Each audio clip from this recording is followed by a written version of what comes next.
चर्ती कला एक नमस्ते नै नमस्ते। दुईटा हातमा सुपर ग्लू लगाएर खाँदै खाँदा लगाएर मालै माला लगाएर हरेक दिन कोट फेरेर प्यान्ट फेरेर जुत्ता फेरेर सुकिलो भएर साडी फेरेर नेताहरू चुनावमा आउँछन्, घर घरमा आउँछन्। एक दिन आउँछन् र 5 वर्षसम्म बेपत्ता हुन्छन्। अनि एक दिन आएर भन्छन् घर नहुनेलाई घर दिन्छु, गाडी नहुनेलाई गाडी दिन्छु, बिजुली ल्याइदिन्छु, भ्यू टावर ल्याइदिन्छु, बाटो बनाइदिन्छु, पानी ल्याइदिन्छु, सबै गरिदिन्छु, चमत्कारै चमत्कार गरिदिन्छु।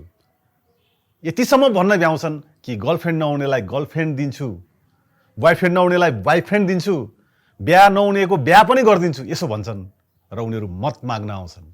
सोचौँ त, हामीले मत दिइराखेका हुन्छौँ एक दिनलाई, अनि उनीहरूले 5 वर्षसम्म लुटिराखेका हुन्छन्। यसको मतलब हामीले मतपत्र दिएका रहेछौँ कि देश लुट्ने अनुमति पत्र दिएका रहेछौँ।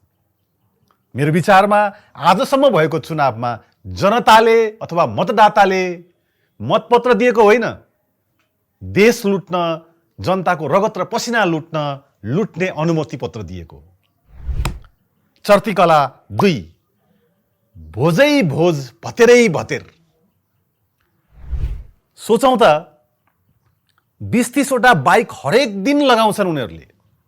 सोचौँ त, 8-10 वटा गाडी हरेक दिन चलाउँछन् उनीहरूले 2-3 महिनासम्म चुनावभरि। कसैले त 20-40 वटा गाडीसम्म लगाउँछन्, कसैले त 100 वटासम्म गाडी लगाउँछन्। जिन्दगीमा नेपाली जनतालाई आफ्नो बच्चा बच्चीको एउटा बिहा, एउटा जीवनमा एउटा बिहेको भोज गर्न गाह्रो हुन्छ, तर उनीहरूले हरेक दिन 100 देखि 200 जना कार्यकर्ताहरू या मान्छेहरूलाई बटुलेर भोज गरिराखेका हुन्छन्, महिनौसम्म भोज गरिराखेका हुन्छन्। चुनाव यस्तो हुन्छ कि चुनाव भनेको भोजै भोज जस्तो, भतेरै भतेर जस्तो हुन्छ।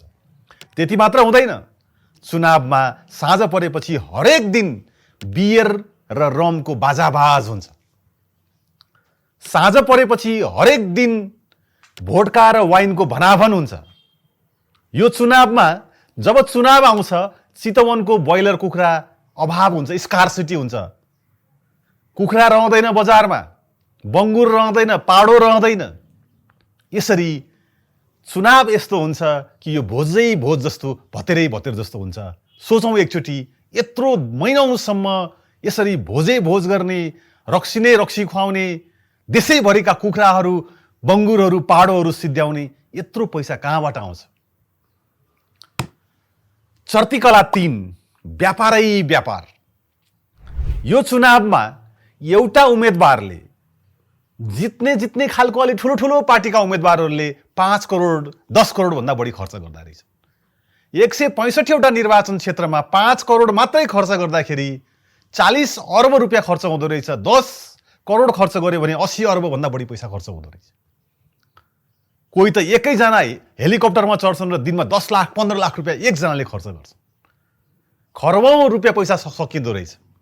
निर्वाचन आयोगले मात्रै 15 देखि 20 अर्ब रुपियाँ सिद्ध्याउँदो रहेछ। यस्तो भएको छ यो चुनाव। यो चुनाव वास्तवमा चुनाव होइन, यो व्यापारीहरूको व्यापारै व्यापार हो। त्योभन्दा पनि भयावह कुरा, अहिले उद्योगपतिहरू चुनावमा लडेका छन्, ठेकेदारहरू चुनावमा लडेका छन्। अब ठेकेदार र उद्योगपतिहरूले चुनावमा लडेपछि के गर्छन् उनीहरूले? स्कुलका मालिकहरू चुनावमा लडेका छन्, कलेजका मालिकहरू चुनावमा लडेका छन्, अस्पताल र मेडिकल कलेजका मालिकहरू चुनावमा लडेका छन्। कलेज र अस्पतालका मालिकहरू नै चुनावमा लडेपछि उनीहरूले विद्यालय शिक्षा या नेपालको शिक्षालाई निशुल्क गराउने र स्वास्थ्यलाई निशुल्क गराउने त्यस्तो गर्न लाग्छन् त? जब व्यापारीहरू राजनीतिमा आउँछन्, उनीहरूले नाफा र घाटा हेर्छन्, कसरी कर छल्ने, कसरी व्यापार गर्ने तिर उनीहरू जाने हुन्छ। यसकारण यो चुनाव होइन, यो चुनाव व्यापारै व्यापारको श्रृङ्खला हो र यो चुनाव चाहिँ यसकारण यो चर्ती कला। यस्ता चर्ती कलाका धेरै आयामहरू छन्, हामी छलफल गर्दै गरौँला। आज हामीले 3टा खास चर्ती कलाहरूको केही चर्चा गऱ्यौँ। त्यसो हो भने हामीले गर्ने चाहिँ के हो त? कस्तो चुनाव गर्ने, कस्तो मतदान गर्ने, कस्तो नेता या नेतृत्व छान्ने, एकपटक सोचौँ। यो बारेमा हामी अर्को भिडियोमा चर्चा गर्नेछौँ।